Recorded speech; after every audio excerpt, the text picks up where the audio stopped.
Algunos detectives, al pasar entre los vehículos para comprobar que no se producían actos de vandalismo, volvían hablando de formas negras, de figuras sombrías que se movían dentro y fuera de los coches. Y un día,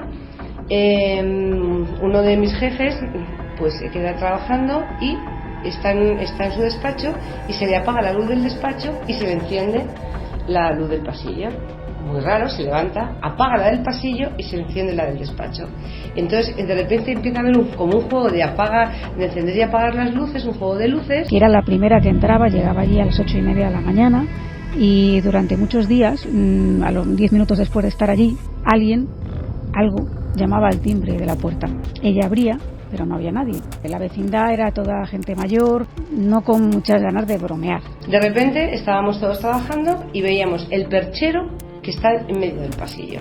¿Quién ha puesto el perchero en medio del pasillo? Tú no has salido de tu despacho, yo no te he visto porque tienes que pasar delante. Nadie, de repente aparecía en medio. Eso era una oficina y a las 3 de la tarde, 4 y nos íbamos. Subía el vecino que qué hacíamos a las 3 de la mañana con los tacones para arriba y para abajo, que qué escándalo era ese, qué tal, y decíamos, pero si aquí no hay nadie, si es que esto es una oficina, nos vamos. Buenas noches, amigos. Aquí estamos toda la tripulación milenaria, dispuestas a rebasar los océanos cósmicos, a encontrarnos con historias maravillosas, y de verdad que esta noche las hay. Hay alguna historia que nos pone una sonrisa en los labios, y eso no está mal, porque el de esta noche va a ser sin duda uno de esos programas enfocados hacia la actualidad, porque han ocurrido muchas cosas, porque a veces tenemos que parar un poco, observar el calendario de acontecimientos, para darnos cuenta de que lo irracional, lo que se escapa de cualquier lógica, lo que engrosará los libros de misterio del futuro, eso resulta que está pasando ahora. Y todo este equipo ha estado trabajando duro para recopilar la información. ¿Estáis dispuestos? Suena ya el himno milenario. Comenzamos. Amigos de todos los países, de todos los continentes, de todas las tierras y todas las razas, os convocamos. Comienza una nueva noche de misterio en Milenio 3. Buenas madrugadas. Tú y yo hemos estado en ese museo donde ha ocurrido el terrible y sanguinario atentado terrorista, y se le pone a uno la carne de gallina cuando, viendo las imágenes, contempla esos mosaicos, esos lugares apacibles antaño y donde ha ocurrido la tragedia. Y uno piensa también y manda un abrazo, ¿no?, a los fallecidos y a esa pareja en España, a sus familiares, en el infortunio increíble. Bajarse de un crucero, ir a ver un museo tranquilamente y que se te cruce la muerte. Precisamente esta semana, unas siglas, como yo digo, que tienen que ver con la muerte y que tienen que ver para siempre, ¿no?, con el cambio de siglo, con el cambio de era quizá, vuelven a ser actualidad con un tema de misterio de fondo. Exacto, y que las siglas a las que hace referencia es 11S, el atentado contra las Torres Gemelas, que vuelve a estar de actualidad por algo que ha ocurrido no justamente en la zona cero, sino en un lugar donde se recogieron todos los restos que habían quedado después del derrumbe de las Torres Gemelas. ¿Apariciones de quién? 1:34. La pregunta que lanzamos a Santi Camacho. Santi, buenas noches. Buenas noches, Iker. Ha hecho su particular estudio, os va a sorprender. ¿Cómo será el mundo dentro de 10 años, Santi? Pues sí, hemos investigado lo que dicen los mayores expertos en perspectiva de la actualidad, gente como Michio Kaku, como Ray Kurzweil y muchos otros, y nos hemos llevado un montón de titulares sorprendentes que vamos a exponer. Dejo simplemente uno de ellos. La primera persona que va a vivir 150 años ya está entre nosotros, ya ha nacido.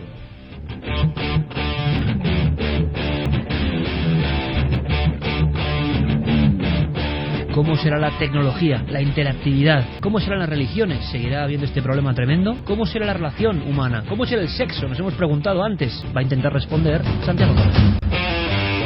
Y atentos porque compañeros del mundo de la radio, del máximo prestigio, con muchos años de éxito, personas con ese eco a nivel nacional, sufrieron una serie de acontecimientos. No habían querido contarlo porque era algo muy privado. Pero Clara Tahoces, ¿quién si no? Clara, buenas noches. Muy buenas noches, Iker. Tiene todos los datos de una historia asombrosa. Sí, muy asombrosa por de quién se trata, que no vamos a decirlo, pero la verdad es que sorprende una vez que sabes que estas personas muy conocidas a nivel nacional han vivido en sus propias carnes fenómenos extraños en una casa y que tuvieron que salir de ahí.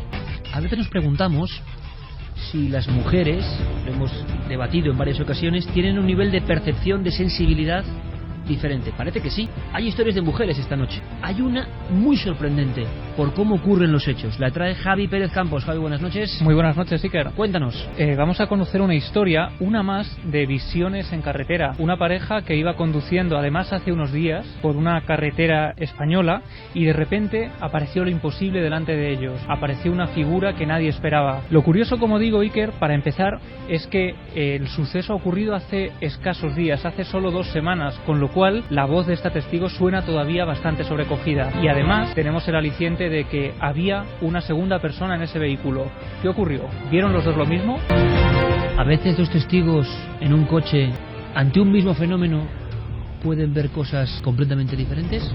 Y además, en la última franja, conectaremos con un buen amigo que se encuentra en San Antonio, en Estados Unidos, porque está ocurriendo algo prodigioso y que tiene que ver con una dama, con otra misteriosa dama. Pues es nuestro menú. ¿Estáis ahí? Parece que sí.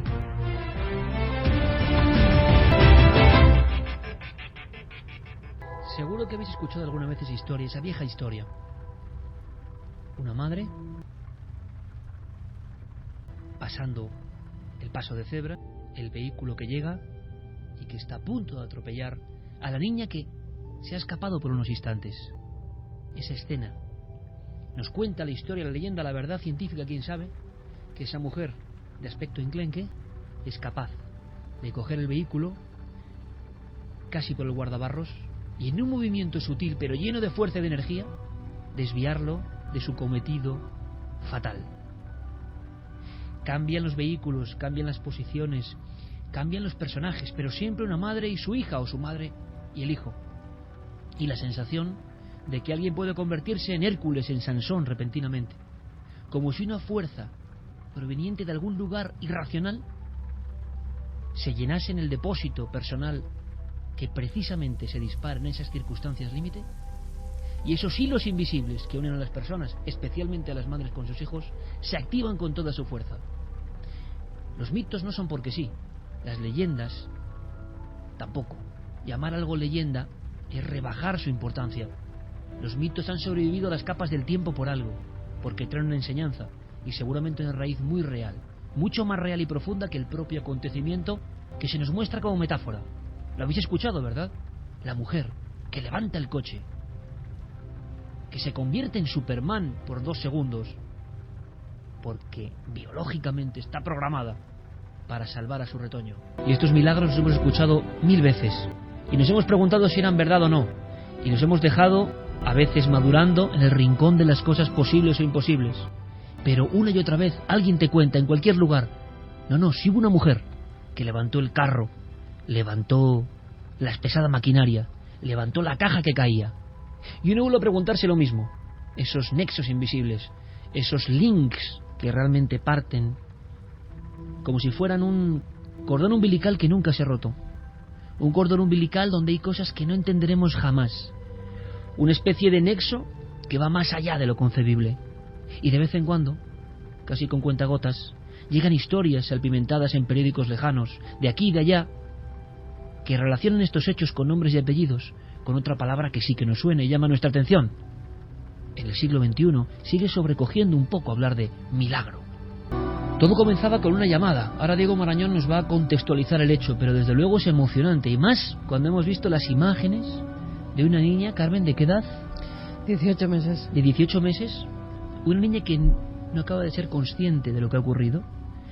Os quiero decir con esto que no hablamos de rumores antiguos, sino hablamos de una niña de 18 meses que mira a la cámara y que es superviviente de esta historia. Todo comenzaba hace no mucho tiempo, hace escasos días, con una llamada al 911. La señorita del apartado de emergencias preguntaba cuál es la dirección de su emergencia. Y le vais a escuchar. Alguien, un pescador anónimo, decía: he visto, hay un coche en el río y hay una persona dentro. Así comenzaba esta historia. 911, what is the address of the emergency? There's a car in the river and there is a person inside. Realmente él estaba viendo una mano. Intuía que algo había ocurrido. Estamos en Salt Lake City, en Utah, en un territorio extenso del corazón de Estados Unidos. Allí se habla de milagro. Los principales telediarios de las emisoras norteamericanas hablan de eso, porque es difícil explicar esta historia. Y al mismo tiempo, yo os lo confieso, nos recorre a todos una sensación gratificante. Hay un drama, hay una enorme tragedia. porque esa niña ha sufrido una pérdida irreparable, pero también ha habido algo que nos reconcilia con lo imposible, cuando las manos de lo imposible salvan, actúan como si los ángeles aún existieran. Y habría que preguntarse, ¿qué hay aquí? ¿Qué hay de fondo? ¿Qué significa todo esto? ¿Por qué en un caso así? Todos los documentos, todos los elementos, toda la información seguida al dedillo. Diego Marañón, compañero, buenas noches. Hola Iker, buenas noches, ¿qué tal? Es un caso impresionante, sobre todo ahora, lo contamos con especial emoción, podéis intervenir. Empezaba todo con esa llamada, ¿no? Y un acontecimiento dramático, un coche que se había precipitado al río. Así es, tú hablabas de milagro, Iker. Decías que así lo han calificado los medios, y es cierto, así lo han calificado los medios de Estados Unidos y todos aquellos que han tenido algo que ver con este asunto. Desde luego, de vez en cuando surgen relatos como este que escapan de toda lógica posible y que algunos pues no han dudado en catalogar como una experiencia relacionada con ese factor tercer hombre del que ya hemos hablado aquí muchas veces. Es cierto lo que comentabas, tenemos que volver atrás unos cuantos días. Esto ocurre el pasado 7 de marzo, cuando en el estado de Utah, como decías, en Estados Unidos, una niña de 18 meses es rescatada de un vehículo accidentado que se había estrellado 14 horas antes en un río muy frío, un río gélido de la población de Spanish Fork, que está a unos 80 kilómetros al sur de Salt Lake City. Desgraciadamente, su madre, Lynn Jennifer Grosbeck, que era una chica de 25 años, murió en el acto en ese accidente debido a un traumatismo cráneoencefálico. Y probablemente que esta niña sobreviviera tanto tiempo sola en esas condiciones, Iker, ya se podría calificar como un milagro en sí mismo. Pero lo más sorprendente en torno a este suceso llegó cuando pues, los miembros de los servicios de emergencia que estaban involucrados en este rescate relataron a los medios de comunicación cómo habían podido escuchar una misteriosa voz de mujer que los había guiado y los había ayudado en la operación de salvamento. Una voz misteriosa de mujer casi les da una orden, o más bien muestra un tono de súplica, ¿no?, de ayuda. Efectivamente, y es que pues, desde el momento del accidente hasta que ese pescador que escuchábamos al principio del programa dio la voz de alarma, divisó ese vehículo en un terraplén de difícil acceso, donde había quedado pues, prácticamente colgado, ¿no?, después de chocar contra una barrera de cemento.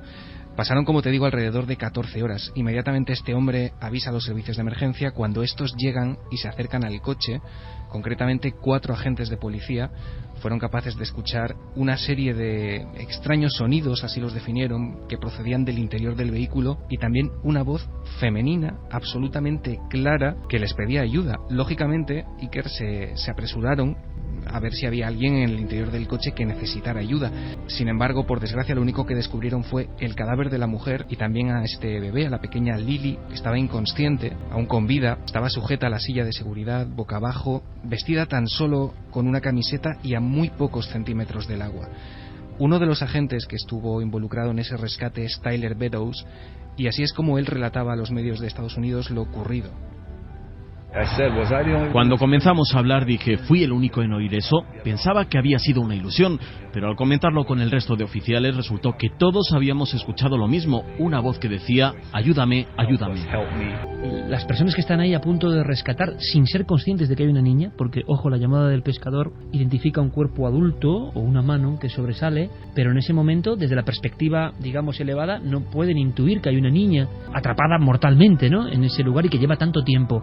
Pero, Diego, esto es muy importante, lo escuchan al mismo tiempo e imagino que lo que creen inmediatamente es que es la mujer que está ahí la que ha proferido esa petición de ayuda, ¿no? Efectivamente, la sorpresa llega cuando se dan cuenta de que la mujer lleva muchas horas fallecida, y evidentemente ninguno de esos policías puede explicar o determinar de dónde sale esa voz, ¿no? ¿Cuál es el origen de esa voz que ha ayudado a salvar la vida del bebé? Porque para ellos es una sorpresa encontrarse con ese bebé atado en el interior del coche.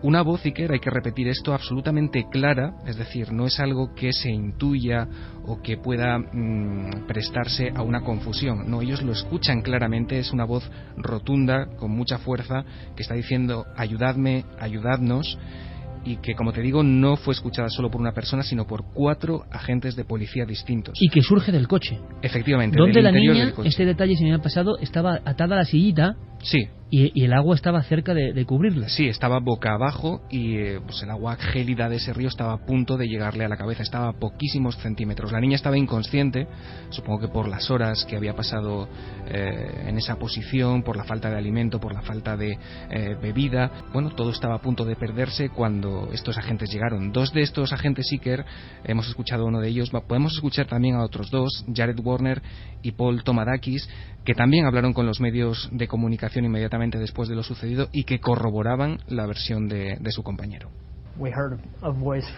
Escuchamos una voz que salía del coche diciendo: ayúdame, ayúdame.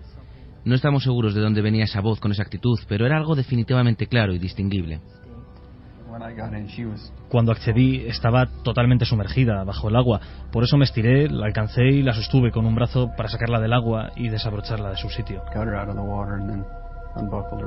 Un milagro que ha convulsionado la opinión americana. Uno de los policías, Tomadakis, asegura, Diego, que cuando entran ya, no sé si por los movimientos incluso operativos, ¿no?, que tienen que hacer, parece que habla de meter las manos en el agua para sacar a las niñas. O sea, que sí, en ese momento ya el agua iba por la niña, ¿no? Sí, prácticamente es así. Ellos cuando penetran en el interior del agua para intentar socorrerla, evidentemente el coche se produce una serie de movimientos que hacen que el cuerpo de la niña, no la cabeza, pues prácticamente ya toque y roce el agua. Es decir, ellos prácticamente la sacan mojada del interior del vehículo. La recuperación de la niña, hay que decir, para tranquilidad de todos los que nos oyen, que ha sido muy rápida, ha sorprendido a los médicos. De hecho, se han difundido imágenes recientes suyas en el hospital, jugando con su padre, sonriendo a la cámara. Evidentemente, como te imaginarás, algo así ha provocado una expectación enorme en los medios de comunicación de Estados Unidos. Es un suceso que ha conmocionado a gran parte de los habitantes de esas zonas, unos habitantes que se atreven a hablar, Iker, de un auténtico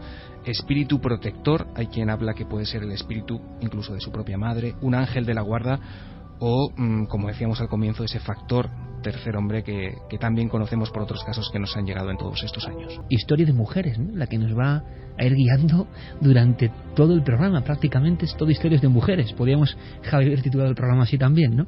Las mujeres protagonistas, indudablemente.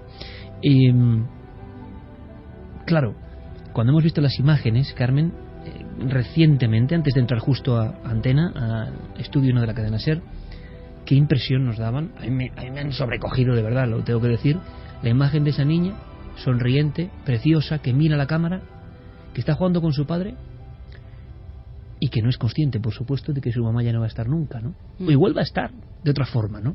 Pero biológicamente, o igual estaba esas 14 horas en el coche protegiendo a su hija, porque hemos oído hablar de las damas protectoras, ¿no?, cuando desaparecían niños, por ejemplo, en nuestro país y eran arropados, a pesar del frío, de la nieve que en algunos casos se vivía, eran arropados en el monte por esas damas protectoras que los cuidaban durante la noche y hacían que sobrevivieran, ¿no?, a esas bajas temperaturas. Parece que en este caso ha sido esa dama protectora de su propia madre, que en el coche, cuando ella ya pierde la vida, mantiene a su hija, a su pequeña, con ese halo de vida que encuentran los policías cuando la rescatan, porque no es normal que sin ropa de abrigo, que sin comer, sin beber y encima 14 horas boca abajo, esa niña siguiera con vida cuando la encuentra la policía.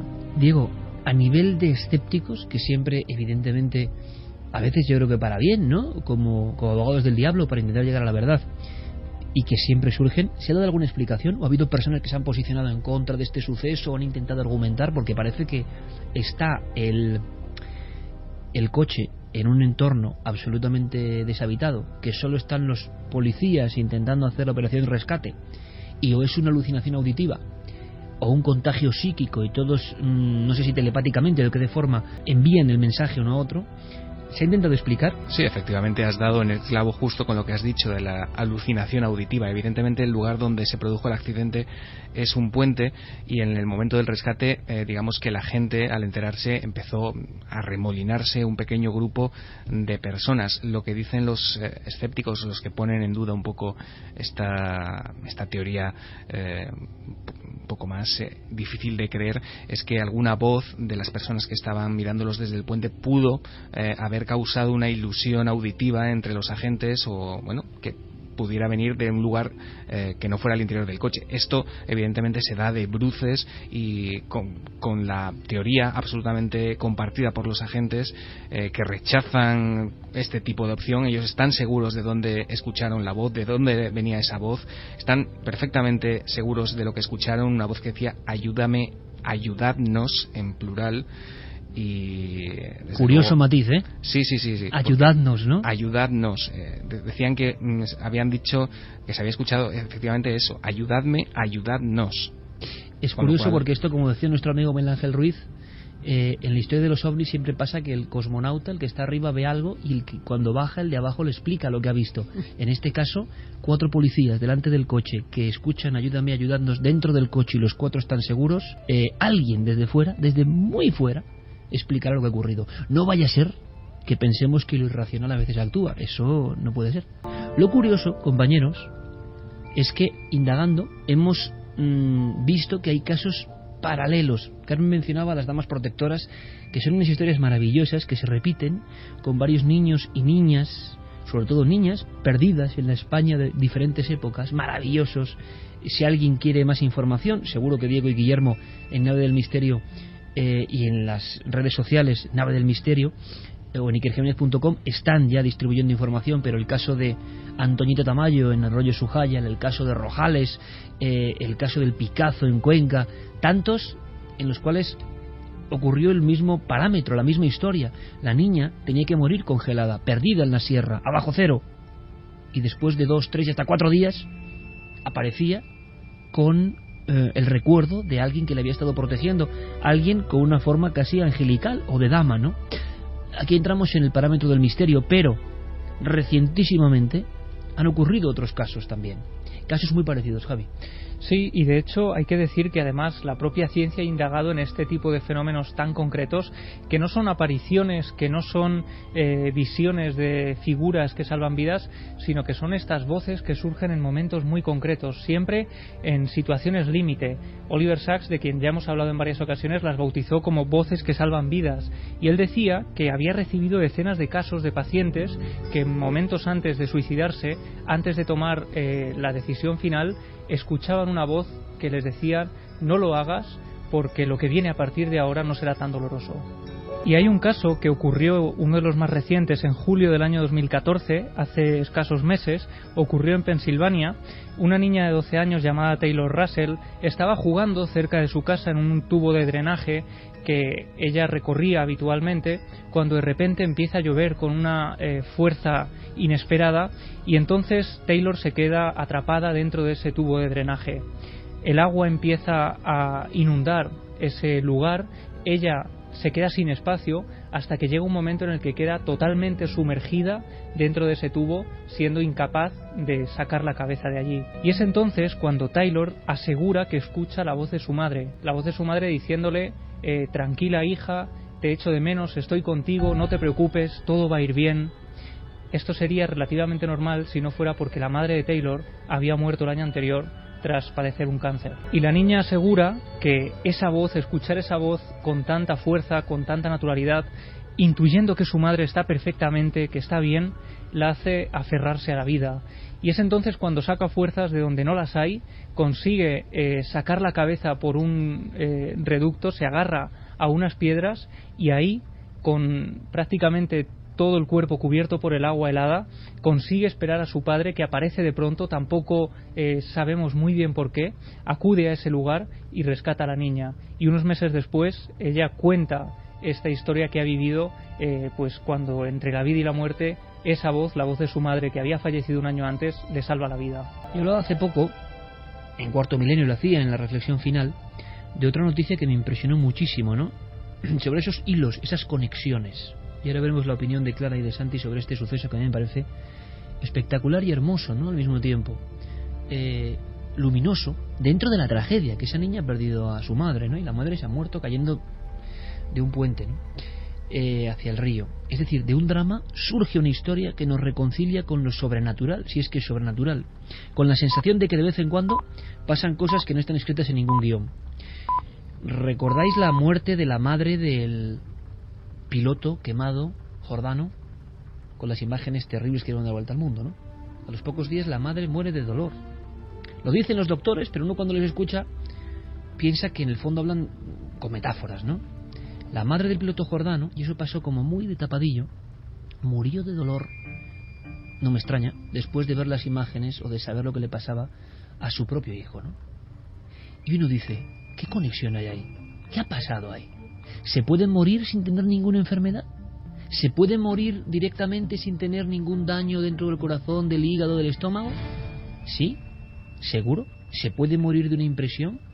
Pues es lo que ocurrió con este caso. Los médicos no daban crédito. Ha pasado hace un mes. Y yo me preguntaba por esas conexiones que deben existir. Al mismo tiempo, dices, aquí hay un milagro.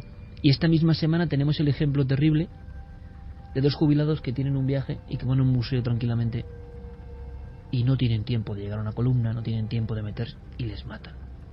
Es decir, la carambola terrible de la vida, ¿no? Pero es todo azar o a veces pasan cosas. ¿Y por qué pasan si han pasado así con esta niña en concreto? Son nexos incomprensibles. A mí, personalmente, una vez más me ponen en la tesitura de que sé tan poco, no sé nada. Llevo 30 años en esto desde niño y no sé nada y cada vez sé menos. Y sin embargo, parece que por la emoción, el impacto, lo que ha ocurrido, nadie inventa una historia como la del coche y la niña. Nunca habíamos escuchado, que es lo asombroso una vez más, una historia exactamente como la de la niña, el puente, su madre, y que pase esto. Es como si el misterio fuese mucho más hábil que nosotros, nos plantease una circunstancia nueva, no repetitiva, no utilizada con los códigos de la ficción, nueva. Santi, Clara. Pues a mí me parece que este caso no encaja exactamente con el del tercer hombre.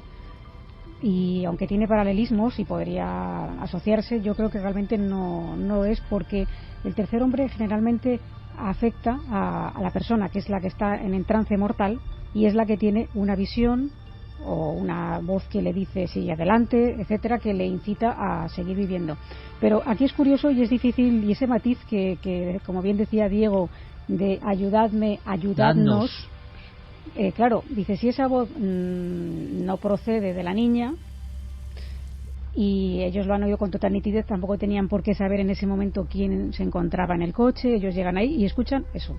Entonces, a ver, se plantea aquí algunas cosas, ¿no? Pero la hipótesis, como decía Carmen, de que quizá la madre no se había enterado de que estaba muerta y pudo estar protegiendo a la niña, e incluso en el momento en que ella ve que llegan los servicios de rescate, porque bueno, se da la circunstancia de que ellos oyen esa voz al llegar. Es decir, quién sabe si esa voz estaba produciendo o estaba pidiendo ayuda de antes, no lo sabemos, pero lo cierto es que ellos llegan y oyen eso, ¿no? Entonces, tal vez esa consciencia flotaba de alguna manera por ahí, vio que había unas personas que podían ayudarlas y emitió esa forma que incluso no se sabe si a lo mejor pudo ser totalmente audible, pero quizá fue algo telepático que se introdujo en ellos, ¿no? Sobre todo porque los policías no se dan más prisa porque creen que la persona que hay dentro del coche y que había visto una mano, el pescador, es solo una mujer. No sabían que iba una niña detrás, con lo cual la policía pensaba que esta mujer ya estaba muerta por el tiempo que debía llevar allí el coche. Además, en la carretera nadie se había dado cuenta porque fue un accidente que dice la policía que también es bastante raro, no fue un fallo del coche, no hubo frenazos, no saben qué le pudo pasar a esa mujer hasta que no salgan los datos de la autopsia que revelen si pudo sufrir un infarto, si tuvo alguna enfermedad, si se quedó dormida, no se sabe por el momento. Lo que sí veía el pescador, que da la voz de alarma que llama a la policía, es una mano. En ningún momento dice que hay una niña detrás, porque si no él mismo la hubiera intentado rescatar, ¿no? Con lo cual eso de ayudadme, ayudadnos no tenía ningún sentido porque nadie sabía que había una niña detrás.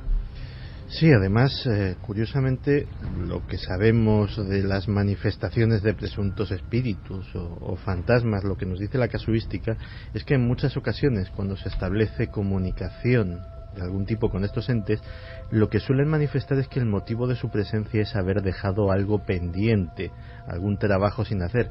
Y realmente, ¿qué mejor cosa pendiente puede dejar una madre que preservar la vida de su propia hija? Es decir, se dio esa circunstancia de que esa madre había pasado al más allá, no había pasado, se había quedado porque tenía algo que hacer todavía, y tenía que hacer eso precisamente. La pregunta santilógica es, ¿por qué en este caso sí? Y en otros casos donde evidentemente la madre quiere mucho a su retoño y no ocurre. ¿Qué tenía esa madre en concreto? ¿Ese lugar? ¿Por qué coincidió la coordenada? Nos quedamos con esa incógnita. Clara ha dicho algo también muy interesante, ¿no? Los 4 policías oyeron ese mensaje. ¿Seguro que fue una voz vertebrada la que se abrió paso en el aire? ¿Seguro que es una voz? ¿O es un mensaje capaz de hablar de conciencia a conciencia? Porque, y yo espero daros información, existen ahora estudios médicos asombrosos, y en el fondo siempre estamos en este tema hablando de lo mismo, que es la diferencia. Y ojalá podamos hablar con una doctora, yo tengo muchas ganas, que es apasionante, una autoridad mundial en la materia, la diferencia entre cuerpo, incluso en el momento de la muerte, y esa conciencia, la diferencia incluso gradual de tiempo entre el irse a la conciencia y el irse al cuerpo, ¿no? Por tanto, esa conciencia concentrada en un momento límite, si no sabemos nada de la conciencia, puede conectar con otras conciencias que interpretan el mensaje ayuda, porque uno dice, la conciencia sola puede generar una voz. Igual es que no es la voz. Ellos oyen un mensaje clarísimo que creen que es voz. ¿Cuántas veces en el misterio el testigo se enfrenta a una figura de cualquier tipo? Pero hasta en el asunto de los ovnis, que igual es lo mismo, y dicen, me hablaban, pero ¿te hablaban realmente? No, bueno, yo oía el mensaje. ¿Dónde se está produciendo el lenguaje? La conversación. Quizá ahí está la clave, ¿no? En esa historia de la conciencia desligada del cuerpo. También es que, como pasa en muchas ocasiones que hemos tratado en este programa, en el que se ven envueltos pues oficiales de las fuerzas de orden público, estos policías tenían que hacer un informe de lo sucedido. No sabemos lo que pasó. Es mucho mejor, es mucho más fácil decir que oíste una voz a que la oíste en tu cabeza. Es decir, a lo mejor ellos fueron conscientes realmente de que ese mensaje no lo estaban oyendo con los oídos, pero luego ponlo eso en un informe oficial. ¿Y vosotros qué pensáis? ¿Vosotros qué opináis? Milagro.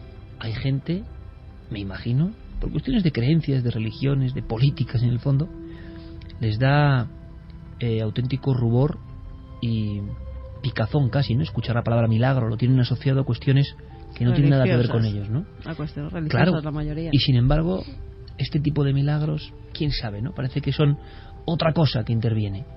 Diego, podemos concluir con una historia bonita, yo creo que es interesante, que es que la niña está bien, las imágenes, como decía, eran impresionantes. ¿Sabemos algo más de esa pequeña criatura? Pues que se encuentra perfectamente. Se han difundido, como decíais, imágenes de la pequeña jugando con su padre, también con su abuelo, y desde luego está siendo objeto de muchísima atención mediática en Estados Unidos, porque se ha convertido un poco en la niña de todos, ¿no? Todo el mundo está interesado en saber cómo está la pequeña Lily, y parece que bueno, durante un tiempo va a ser objeto de atención mediática, y no es para menos. Compañero, gracias. Un placer. Pese a quien pese y pase lo que pase, sigue el concepto milagro revoloteándonos. Es útil ponerse la venda en los ojos porque uno no cree en no sé qué religiones. Ya vemos a veces las religiones también llevadas por el dogmatismo a donde nos llevan, ¿no? A veces a la cementación mental y precisamente no darse cuenta de la maravilla de la vida. Pero ese sentido de lo trascendente, ocurren estas cosas de vez en cuando. Da igual que nosotros hayamos incluso dejado de creer en ellas, da igual que nuestro mundo se haya separado, da igual que hablar de alma o de trascendencia no lo digan ya ni los psicoanalistas, ni los teólogos, ni los filósofos y por supuesto ni muchos científicos, solo pequeños grupos o especímenes. Hablar del alma, de la trascendencia, la consciencia separada del cuerpo, eso avergüenza a casi todo el mundo, excepto cuando pasa algo de esto, porque en el ánimo interior hasta del más recalcitrante escéptico saben que hay algo que no tiene mucho quizá que ver con el cuerpo, algo que no se puede vender, algo que no se puede cambiar, algo que es la esencia pura del ser humano, y quizá esa esencia, y estos son solo destellos, a veces puede comportarse de manera increíble para salvar a lo más querido. Es una hermosa historia, lo han llamado el milagro de Salt Lake City, y vamos a seguir en Estados Unidos. Vamos a hacerlo porque precisamente, como decía Carmen, en el corazón de la Gran Manzana, 11S, hay un nuevo misterio. Ya hemos hablado de muchos misterios, evidentemente, a nivel de conspiración, a nivel de apariciones, y hablando del tercer hombre, como decía Clara Tavoces, recordamos siempre la historia de ese último superviviente de las Torres Gemelas, que escucha cómo alguien que ayuda desde luego, cuando ya se ha dado por vencido, le levanta casi de la camisa, siente esa fuerza increíble, no se atreve a mirar atrás, y él solo escucha, lo he contado muchas veces, pero me parece maravilloso, él solo escucha una voz, por delante solo hay fuego y destrucción.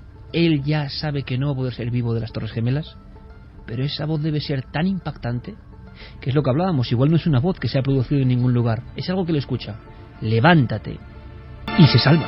Y es la última persona, Ron DiFrancesco, que sale de las Torres Gemelas. Pero las Torres Gemelas todavía tienen sitio para más enigmas. Sí, por un libro que acaba de salir y escrito además por una persona que llevaba 14 años de servicio como policía en Nueva York, el sargento Frank Marra. Ya se ha retirado después de las labores que tuvo que realizar en el vertedero de Fresh Kills en Staten Island, que es donde, muy cerquita de Manhattan, es donde mandan todos los restos, todas las toneladas, los miles de kilos de todos esos restos que recogen de la zona cero de las Torres Gemelas.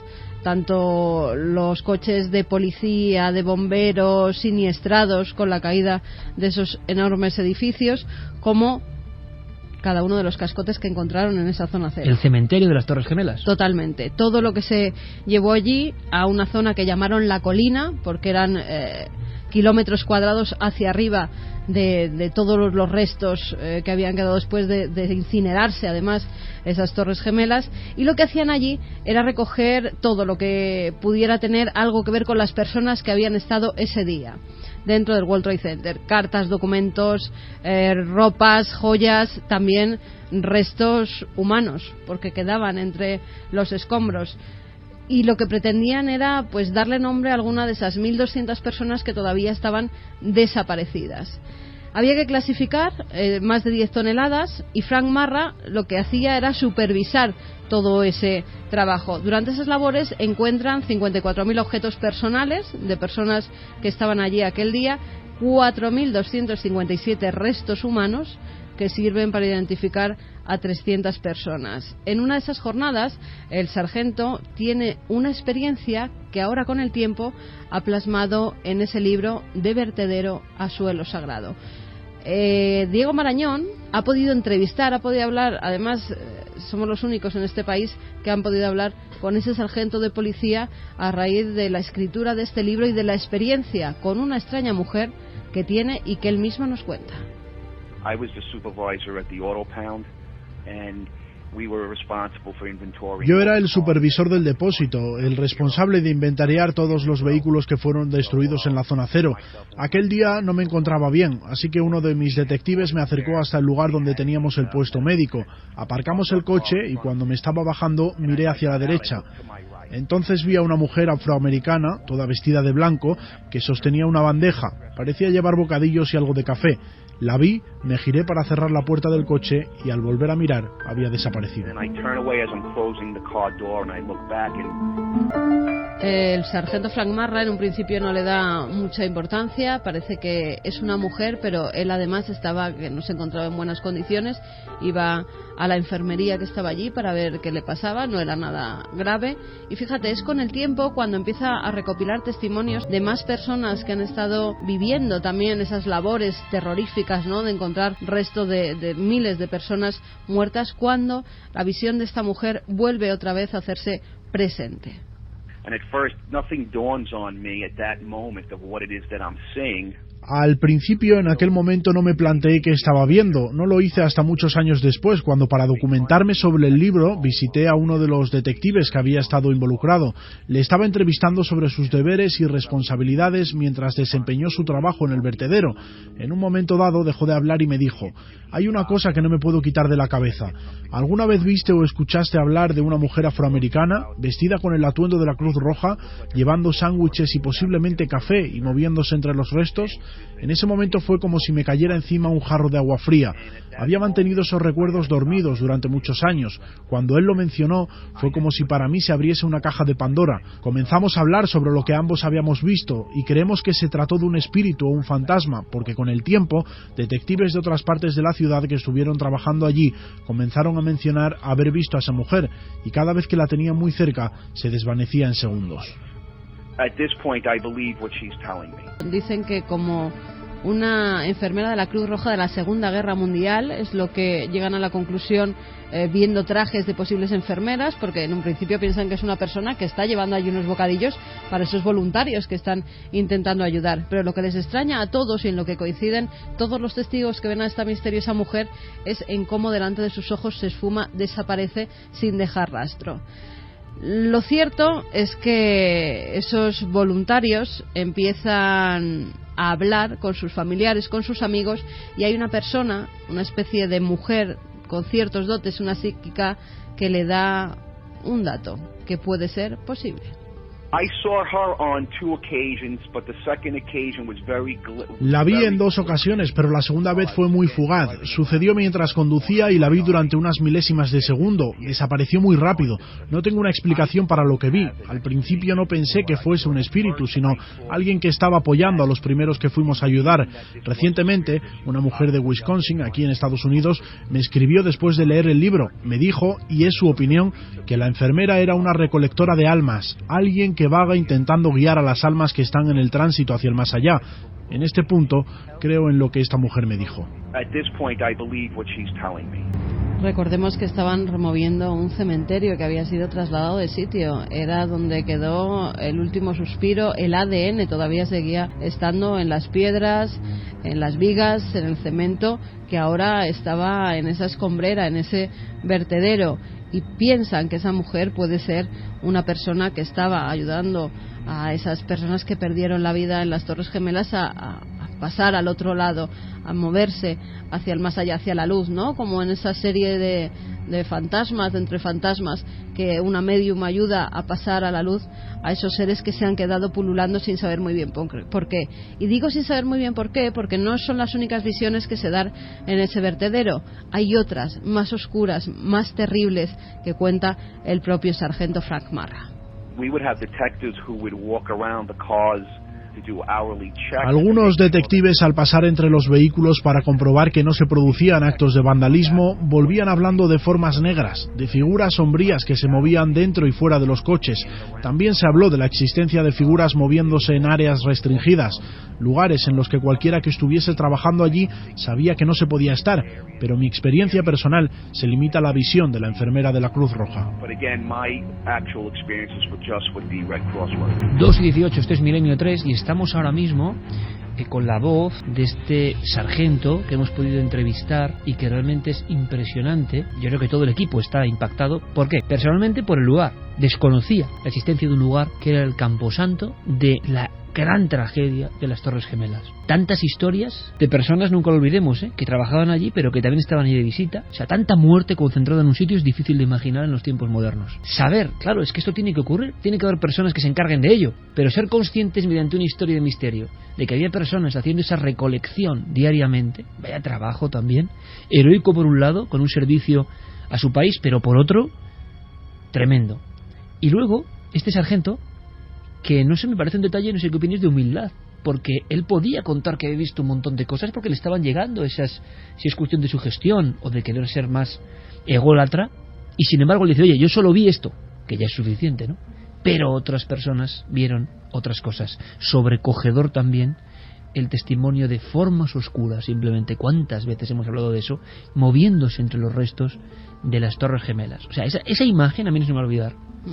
Pero por otro lado, bueno, como la dualidad, ¿no? La luz y la sombra, como eterna historia, presentes también en los cascotes de la tragedia más importante de la historia reciente. Sí, además, fíjate, en este vertedero justo al lado tuvieron que montar una especie de laboratorio, de morgue, para todos los restos biológicos que iban encontrando, llevarlos, y con el ADN de familiares que ya lo habían dado para que se hicieran las pruebas pertinentes, ir identificando poco a poco desde una falange chiquitita de un huesito hasta una pierna, hasta un pie, lo que encontraran, identificar a la persona que lo había perdido. Era un trabajo duro que cada día, además, si veis las fotografías de todo lo que se ha rescatado allí, desde zapatos, documentos, relojes, anillos de casados, pues las pertenencias que tenía la gente en esos momentos y que no se quemaron, que no se destruyeron, es terrorífico. Y como él bien dice en el último corte que vamos a escuchar, eso es un cementerio. Over 3,000 people were killed. Unas 3.000 personas murieron el 11 de septiembre. De ellas, hoy solo han sido identificadas alrededor de 1.600. Los restos de 1.400 víctimas permanecen en ese vertedero.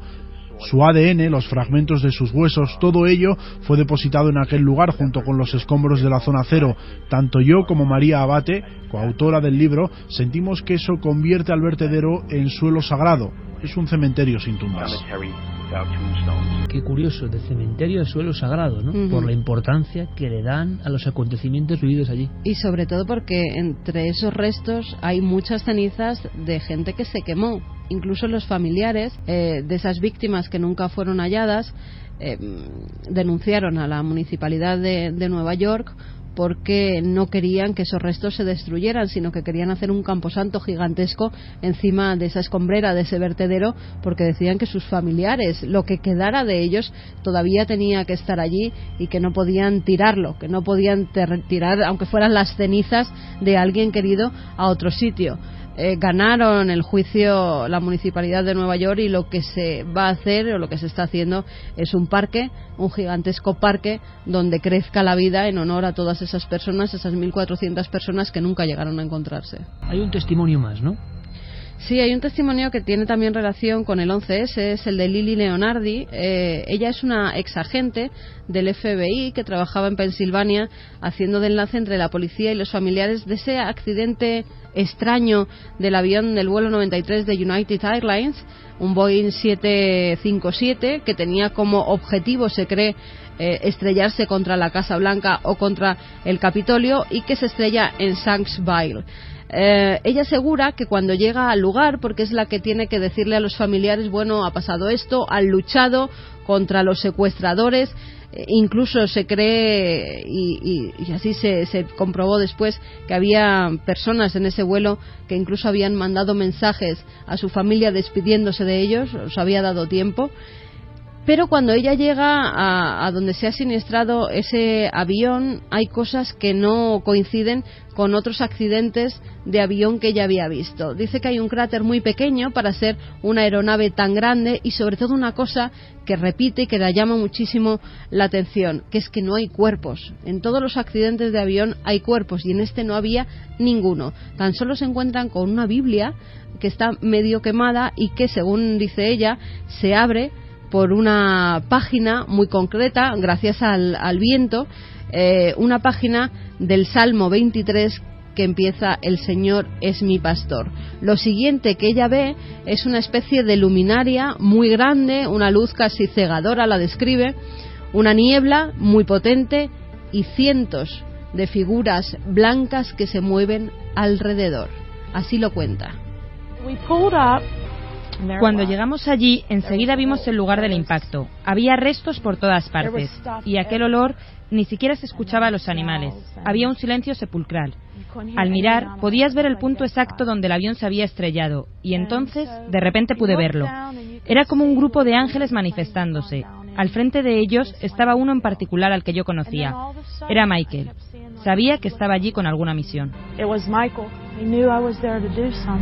Alrededor de las Torres Gemelas, y mira que se han contado cosas, siguen surgiendo nuevos misterios. Y claro, uno piensa, es que no hay acontecimiento similar. A mí se me vienen muchas preguntas a la cabeza, algunas muy incorrectas, políticamente, seguro. Porque no hemos oído hablar mucho en los medios de las víctimas del 11S. Se ha hablado más antes de las víctimas del 11S, de Guantánamo, por ejemplo, o de... Es curioso, ¿no? Son víctimas porque les han matado, pero encima a veces, yo no sé por qué tendencias periodísticas, repito, no me meto en camisa 11 varas, pero pues bueno, ¿qué pasa con los que han hecho esto? ¿Dónde están? Pero fijaos, yo soy periodista, cuando ocurre un crimen, muchas veces la víctima pasa ya a un segundo plano. Es como si no quisiéramos ni saber de ella y nos dedicamos a qué hizo el asesino, qué sabe, si le llevan merluza y fruta a la cárcel o no. ¿Qué pasa? ¿Me entendéis por dónde voy? Es decir, la víctima es doblemente muerta. Primero, por un olvido.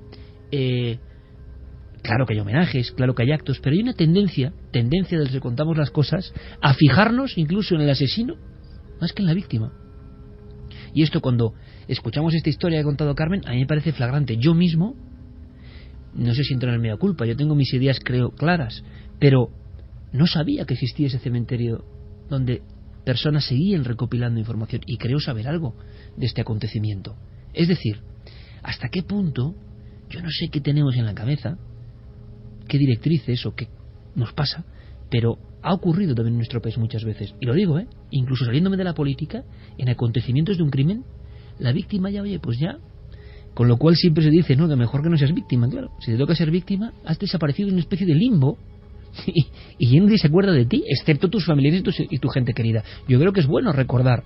Con lo que ha contado Carmen, se hace más por el recuerdo de esas víctimas que no sé cuántos homenajes locales, no sé cuántos estudios, no. Saber que existe ese cementerio donde hay anillos de personas, donde hay cenizas todavía, donde hay tantas cosas, la fuerza de la comunicación te hace saber de nuevo de una forma flagrante, ostras, lo que pasó allí, ¿no? Saltan a veces noticias sobre las víctimas. Por ejemplo, hace unos meses, no sé si recordaréis que lo comentamos además, cuando esos trabajadores que están montando el museo sobre el 11S rescatan una viga y ven una cara mirando hacia abajo que parece, ellos lo interpretan además como el alma de todas las víctimas, pero tampoco concentradas, eran víctimas, ¿no? Como en este caso que están ahí, o sea, que es que las vemos casi físicamente, ¿no? Claro, sí, pero es un recuerdo. Ellos lo interpretan como un recuerdo, como esas víctimas que claman todavía venganza y que no quieren quedarse en el olvido, como bien decías, y la única forma es la representación. Que igual una imagen de un supuesto Exacto. fantasma tiene más impacto. Desde luego esta historia es para... Pero habría que hacer esa pregunta, y lo digo, lanzando una cuestión sobre nosotros mismos como gremio periodístico.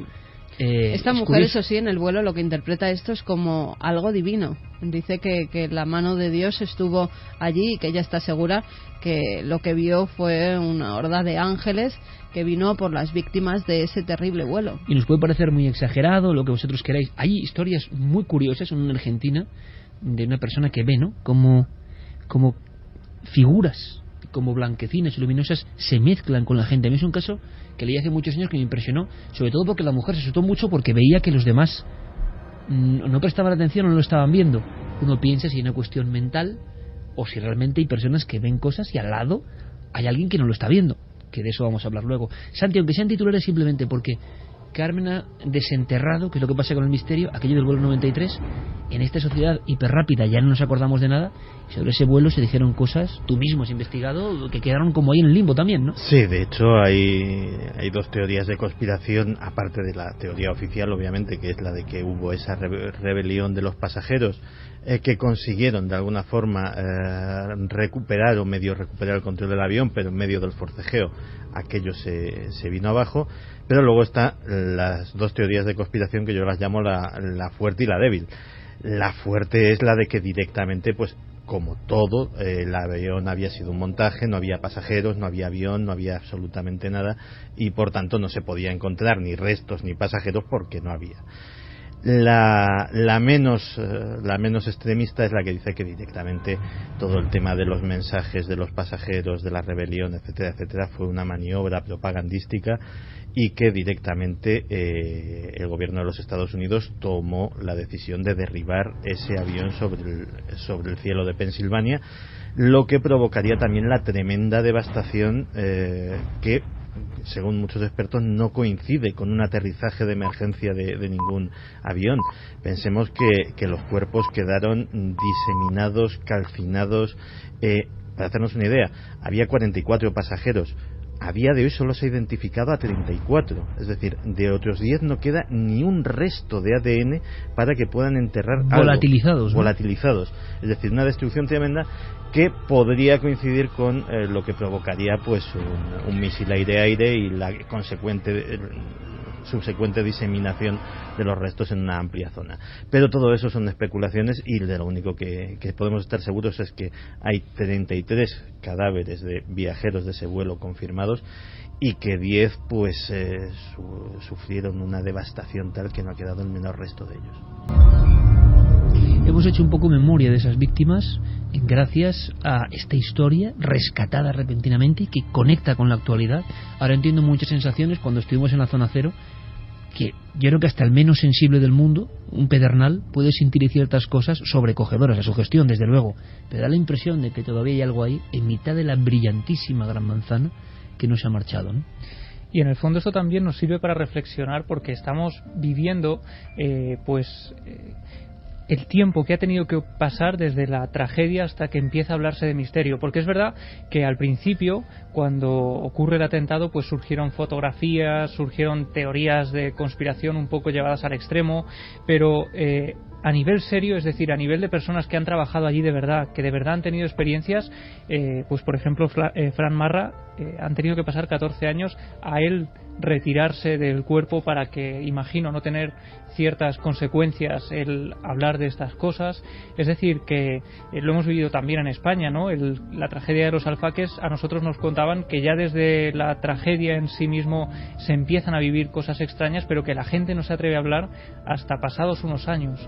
Yo creo que es interesante también. No, allí ahora lo han publicado, pero sí que es cierto que entre ellos, por ejemplo, la ex agente del FBI lo había comentado con sus compañeros en cuanto pasó, muy pocos meses después. Sí, pero a los medios, claro, a nivel interno. Claro, no, ella además lo saca a la luz por un simple exorcismo de que lo está pasando, un estrés postraumático de todo lo que vivió en esas fechas, y dice, mira, es que la única forma de ayudar a gente que puede tener estas visiones y que vivió cosas como yo es publicarlo en un libro y que lo lean y que vean mi propia realidad.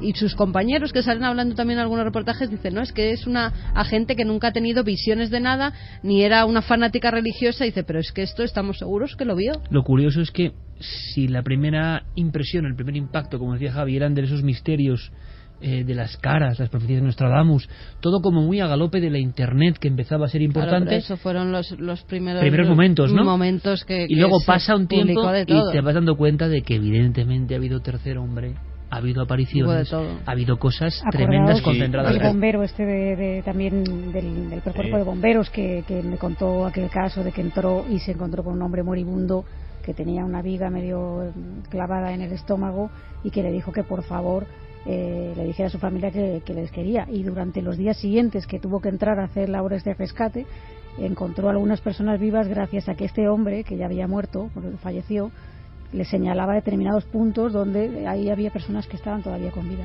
Y en el caso además de este sargento de policía de Nueva York, su testimonio, precisamente por ser quien es, tiene muchísima más fuerza.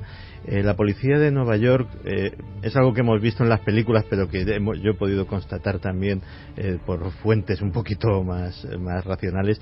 Es un cuerpo tremendamente unido. Murieron decenas tanto de policías como de bomberos. Probablemente incluso él conocería a alguno de los fallecidos.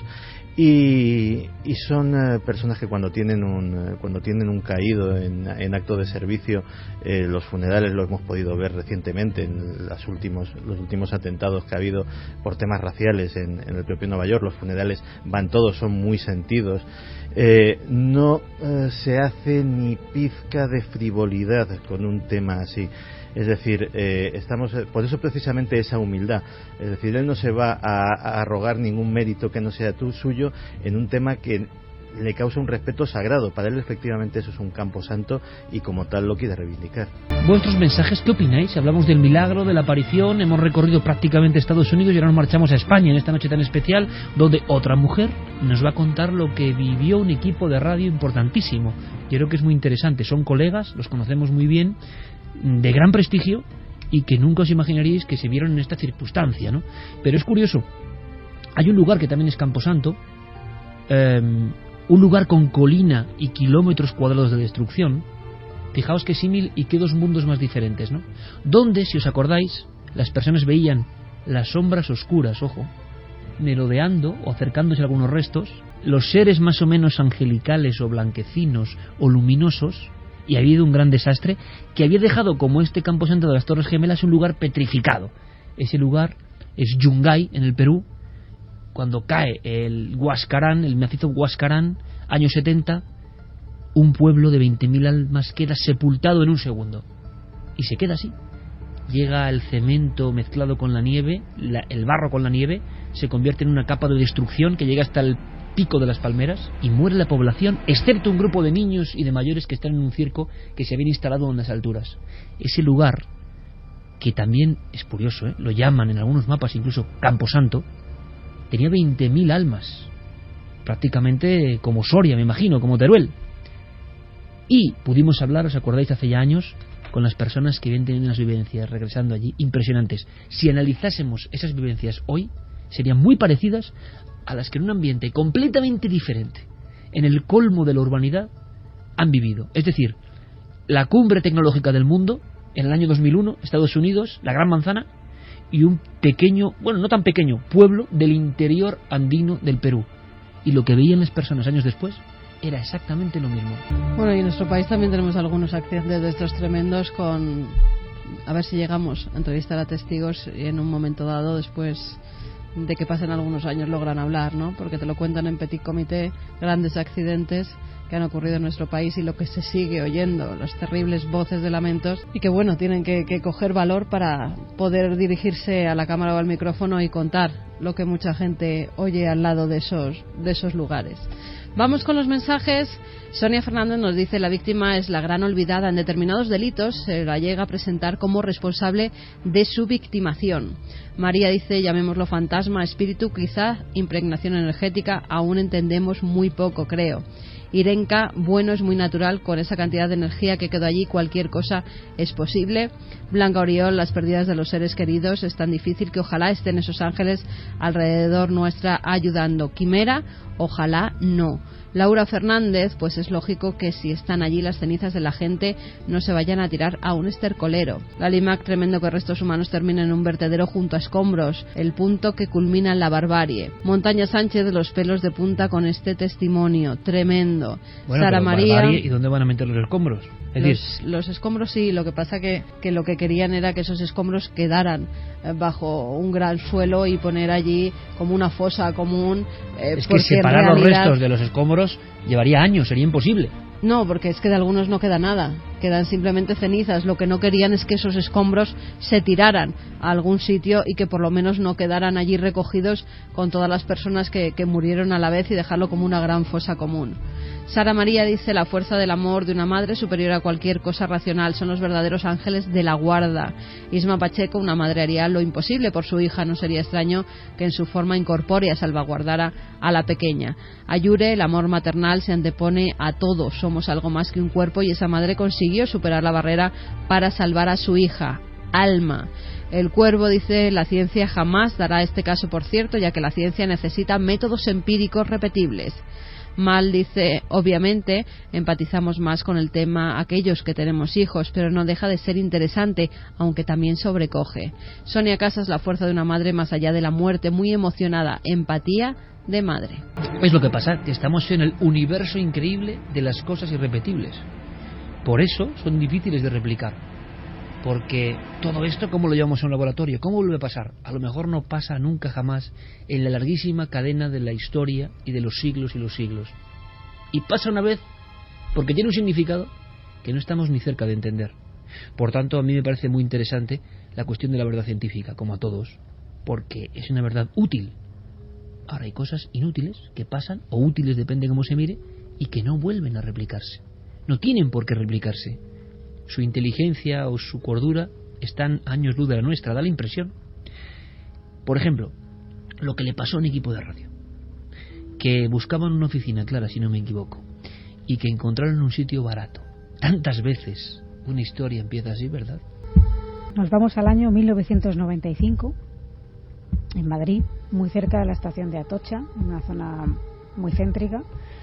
Efectivamente, esta productora estaban buscando un lugar para convertirlo en oficina, para poder trabajar allí, una cosa de alquiler, y descubren un piso grande, bastante luminoso, con unas balconadas que dan a la calle. Yo he podido estar en el lugar, he visto una casa preciosa y bueno, pues lo tenía todo, era espacioso, bonito, estupendo, luminoso, en un inmueble antiguo, eso sí, y como decíamos, muy barato.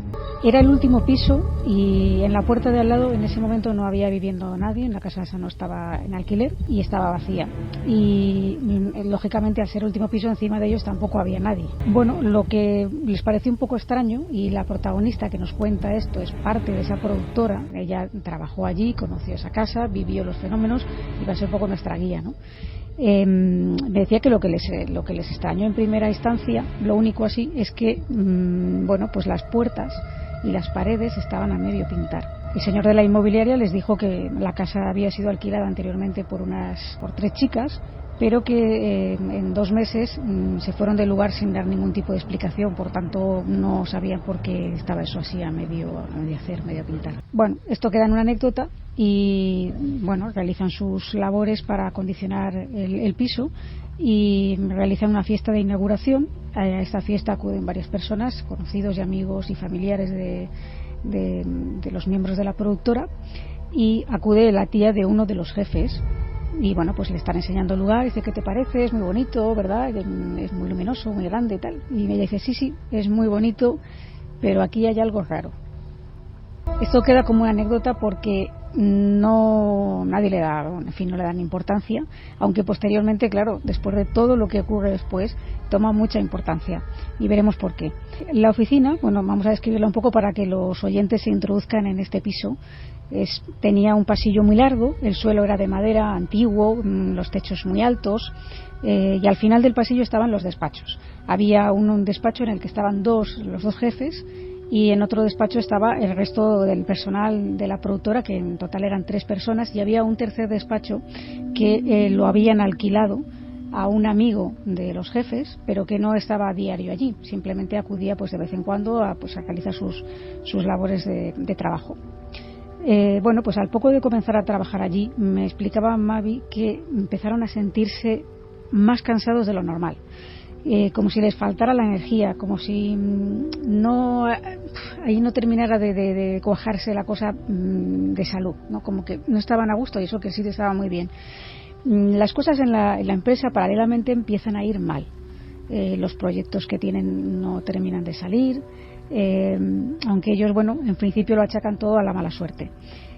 Como suele pasar en muchos de estos casos, y aquí lo hemos visto muchas veces, pues no hablan entre ellos de las cosas que empiezan a pasar, y al no hablar pues llega a ser que cada uno tiene una serie de vivencias, las vive en silencio y bueno, pues tratan de justificar lo que están viviendo básicamente para no morirse de miedo. Pero ya fíjate que el primer día, no estamos hablando ni un mes después, no, el primer día de estar allí, y esto les ocurre a los 2 jefes. Estaban los 2 trabajando, no había nadie más, estaban ellos trabajando en el despacho que tenían, escribiendo, y de pronto empezaron a escuchar unos pasos muy fuertes en el pasillo, como si hubiera alguien más en la casa, como si alguien hubiera entrado o hubiera alguien allí, pero eran pasos muy fuertes, me decían. Lo comentan entre sí y uno de ellos pues le quita importancia diciendo que bueno, eso es que será el vecino de arriba. Entonces dice: vecino de arriba, pero aquí te recuerdo que no hay vecino arriba, que nosotros somos el último piso. Bueno, pasan del tema, siguen trabajando y de repente otra vez, 10 minutos después, otra vez empiezan a escuchar los pasos así, pa. Y entonces el que había dicho lo de que será el vecino de arriba, no dice mucho más, se coloca su abrigo y se marcha. Se queda solo el otro jefe, y bueno, ya con un poco de mosqueo, claro. Y esto es lo que ocurre, nos lo cuenta Mavi. Y un día uno de mis jefes pues se queda trabajando y está en su despacho, y se le apaga la luz del despacho y se le enciende la luz del pasillo. Muy raro, se levanta, apaga la del pasillo y se enciende la del despacho. Entonces de repente empieza a haber como un juego de encender y apagar las luces, un juego de luces que bueno, ni se lo planteó, y se va y no cuenta nada a nadie, se va y ya está. Esto fue el primer día, como digo, pero como no contó nada, ni el otro tampoco, y no cruzaron datos, pues por ejemplo lo que le venía ocurriendo a Mavi, que era la primera que entraba, llegaba allí a las 8:30 de la mañana, y durante muchos días, a los 10 minutos después de estar allí, algo llamaba al timbre de la puerta. Ella abría, pero no había nadie. Y esto una y otra vez. Hay que tener en cuenta que, bueno, puede decir, sí, será un bromista. Claro, un bromista a las 8:30 de la mañana en un 6º piso que hay que subir hasta allí parece poco probable. La vecindad era toda gente mayor que vivía allí desde hace muchos años, en fin, gente no con muchas ganas de bromear.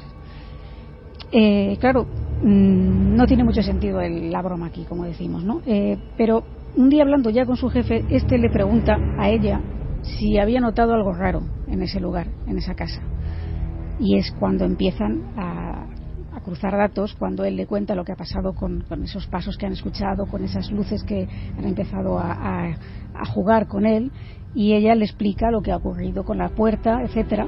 Y a partir de ese momento me decía que es como si cuando empiezan a tomar conciencia de que algo pasa, los fenómenos van increciendo.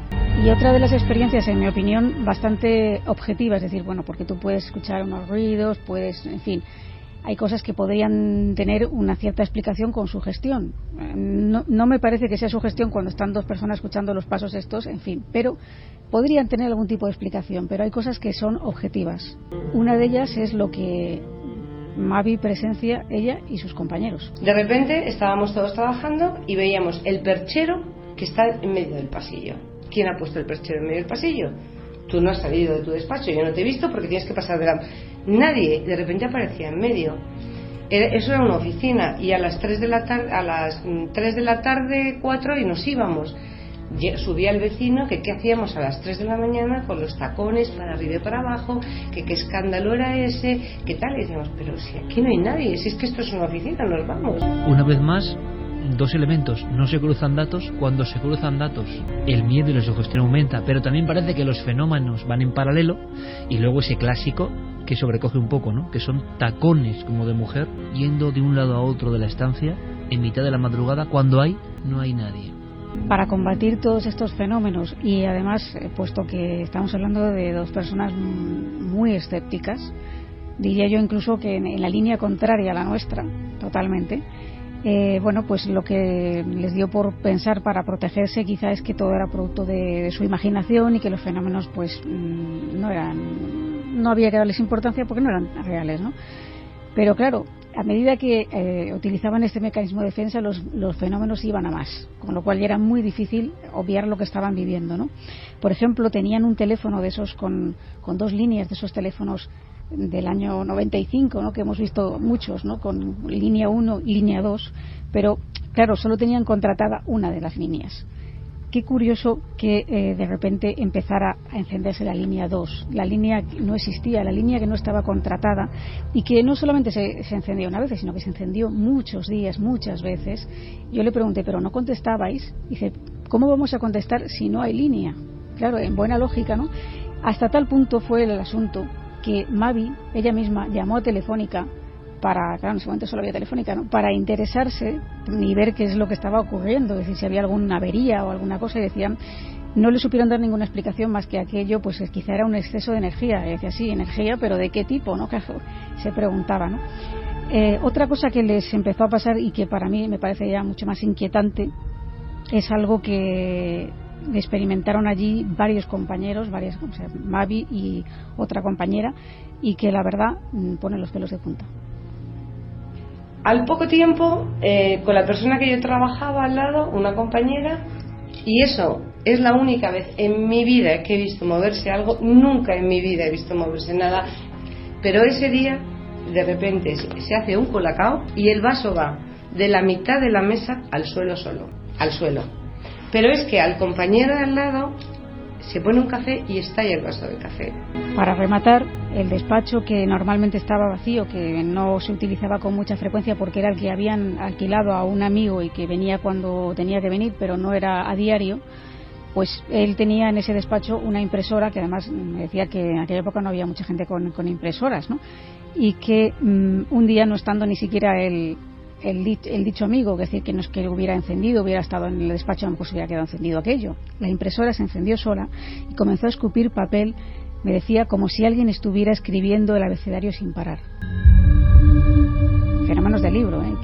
Claro, paralelamente el malestar físico, esta falta de energía va en aumento. Mavi dice que incluso llega a quedarse medio adormilada en ocasiones, que además de la falta de energía empieza a haber una gran tensión dentro de la propia empresa, un mal rollo tremendo, cuando era un equipo que se llevaba fenomenal, que es más, al día de hoy Mavi sigue trabajando en esa productora, se llevan todos muy bien y se aprecian, es decir, que era como una tensión que no saben bien de dónde surgía, y llega todo a un extremo que un día deciden hacer una psicofonía. Y un día decidimos hacer una psicofonía.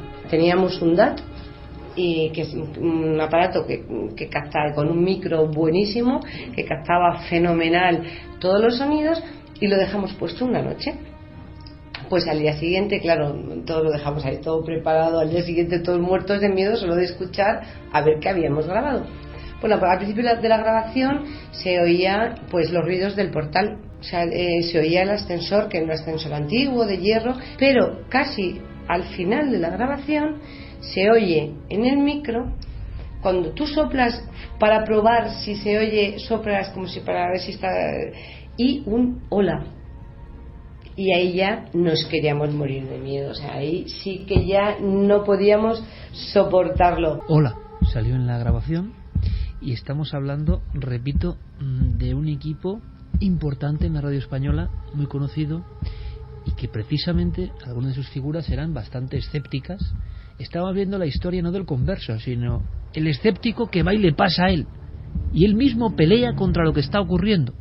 Pero son tantas veces, tantas ocasiones, y luego eso de casas que enferman, también lo hablábamos, ¿no?, la semana pasada, que son capaces de hundir, ¿no?, a las personas con algo que está ocurriendo y que se convierte en un trasvase casi somático. Pero imagino que entonces el equipo se dio cuenta de las profecías, ¿no?, que habían surgido así amablemente, y también de ese detalle de película absolutamente. Y yo recuerdo cuando una de estas personas nos lo contaba hace un tiempo a Carmen y a mí, qué miedo, con qué impacto nos lo contaba. Y claro, lo de la pintura inacabada, a medio pintar, ¿no?, que es una escena que se te queda prendado del cerebro. Claro, es que algo había ocurrido en esa casa antes que no dio tiempo ni de acabar las obras, ¿no? Sí, bueno, la verdad es que el caso es de libro, todos los fenómenos son de libro. Y fíjate que después de lo de la psicofonía, aún dentro de esta corriente escéptica que ellos mantenían, comentan esto con un hermano de uno de los jefes, y decide gastarles una broma. Es decir, fíjate hasta dónde llega el tema, claro, porque el hermano del jefe pues no vivía allí, no estaba viviendo esa situación, no trabajaba con ellos, en fin, no sabían que eso pudiera ser verdad, pensaba que era una broma de ellos o algo, en fin, algo que no tenía que ver con lo que realmente les estaba ocurriendo, y decide meterse en un armario, esconderse e intentar pegarles un susto. Pero claro, sucede que se van y él no se entera que se han ido. Está dentro de un armario dispuesto a provocar todavía pues un susto de broma, ¿no?, como para quitarle hierro a todo ese asunto del que hablaban. Y estamos viendo ese piso que nos has fotografiado, Clara, y un tipo dentro de un armario, pero que no sabe que la gente ya no está. Sí, se ha quedado solo, es la hora de la verdad. Él piensa que hay todavía gente allí en la casa, y más lo empieza a pensar cuando empieza a escuchar esos ruidos de los que se quejaban los vecinos de abajo, música, golpes, sonidos, hasta que dice, bueno, voy a salir. Y su sorpresa es que al salir descubre que estás completamente solo. Y había escuchado también los pasos, los tacones. Había escuchado todo ese jolgorio del que se quejaban los vecinos, que sucedía a las 3 de la mañana. Y claro, su reacción fue coger el abrigo y marcharse corriendo. Sale del armario, lo estamos imaginando, diciendo, es una broma. Y no hay nadie. Todo apagado. Lo que hablamos siempre, lo increíble del misterio es que no sé cuántos años después tienes una escena que es superior a la imaginación humana. Hombre, estos están muy nerviosos, les voy a gastar yo una broma, que soy muy listo. Se meten en el armario y le pasa eso. Pero salió como alma que lleva el diablo. Como alma que lleva el diablo. Y aguantaron cosa de un año, año y medio, me decía Mavi. Entre unas cosas y otras pensaron que lo mejor era marcharse. Es verdad que los proyectos se parecía que se habían estancado, es decir, como si todo empezara a irles mal cuando son personas de gran éxito, ¿no? Y también en parte por todo lo que estaban viviendo allí, pero claro, tenían un poco de reparo, decir, es que nos vamos por esto, ¿no? Y uno de los jefes, fue a hablar con el administrador para explicarle que se iban. Habían hablado previamente con los vecinos, le habían preguntado ya, aunque se iban, querían saber qué había pasado ahí. Y para saber quién había vivido en esa casa, los vecinos les dijeron que había vivido una mujer muy antipática, una mujer muy arisca con la vecindad, que no se hablaba con nadie, que tenía muchos gatos, y que definieron todos como mala persona. El administrador les confirmó este extremo, les dijo que bueno, y de hecho a él mismo, al administrador, le había llamado mucho la atención el hecho de que cuando esta mujer murió, ninguno de sus hijos se quiso hacer cargo del piso y ni siquiera pasaron allí para ver el piso. Un piso estupendo, como digo, una zona fenomenal. Y lo que sí les confirmó, o le dijo de refilón, pero claro, esas cosas que se saben cuando uno ya está con la maleta hecha y te vas, no te las dicen cuando vas a alquilar el piso, es que allí, hacía unos años, había aparecido un hombre emparedado. Nos imaginamos las caras de estos colegas.